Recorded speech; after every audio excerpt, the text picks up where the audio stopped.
उन सभी के पैरों तले जमीन खिसक गए, क्योंकि उन्होंने देखा कि उस औरत का सर धड़ से अलग है और उसकी दो लाल आंखें उन्हें घूरे जा रही थी। जिसके बाद चारों कार को भगाने की कोशिश करने लगे, मगर उनकी कार में खराबी आनी शुरू हो गई। उसका इंजन भागने की उनकी कोशिशों को पूरा करने के लिए संघर्ष कर रहा था। जैसे ही उन लोगों ने पीछे देखा तो अब वो खौफनाक औरत गायब हो चुकी थी।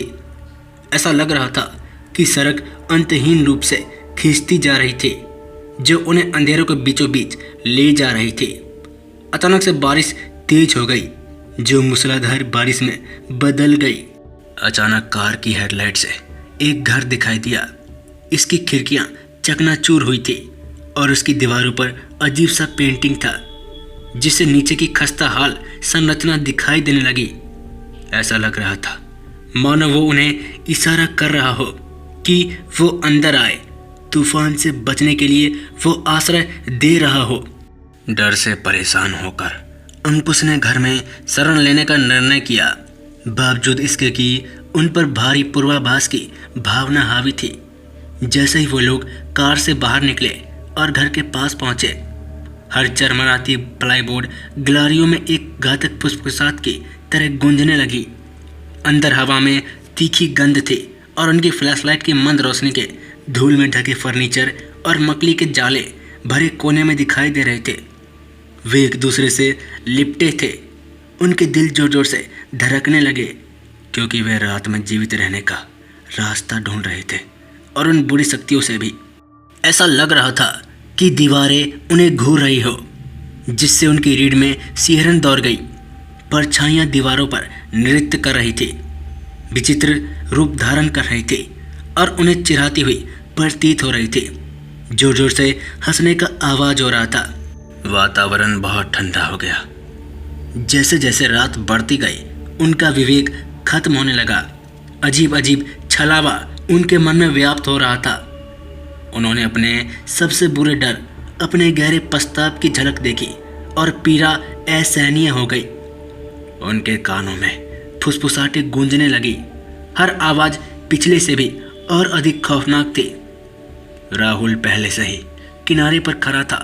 उसने उस शैतानी शक्ति के आगे घुटने टेक दिए, क्योंकि अब वो हार चुका था। उसकी आंखें भय से फैल गई, क्योंकि एक अदृश्य शक्ति ने उसे जकड़ लिया। हमारे आंखों के सामने ही उसे जमीन से उठाकर दीवार पर पटक दिया। अपने दोस्त को बुरी शक्तियों के चंगुल से बचाने में असमर्थ होने के कारण सभी दोस्त भयभीत होकर चिल्लाने लगे।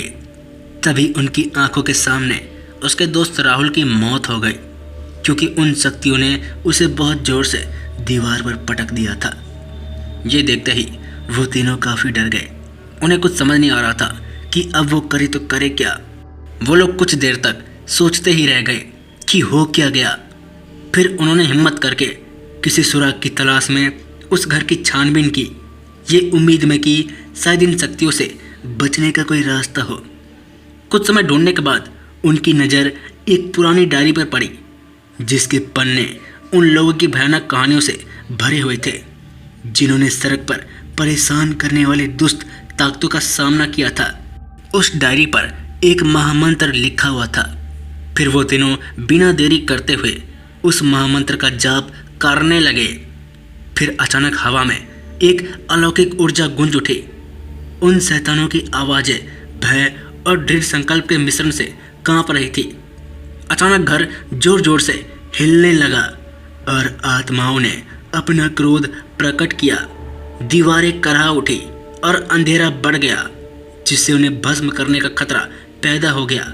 लेकिन जैसे वे उम्मीद खोने वाले थे, कमरे के केंद्र से एक चकाचौंध करने वाली रोशनी फूट पड़ी, जिसने बुरी ताकतों को गायब कर दिया।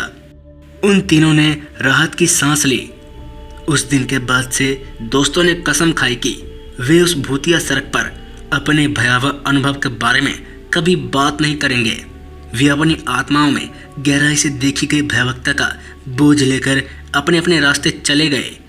इस घटना ने उन्हें बदल दिया और उनके जीवन पर एक अमिट छाप छोड़ी थी।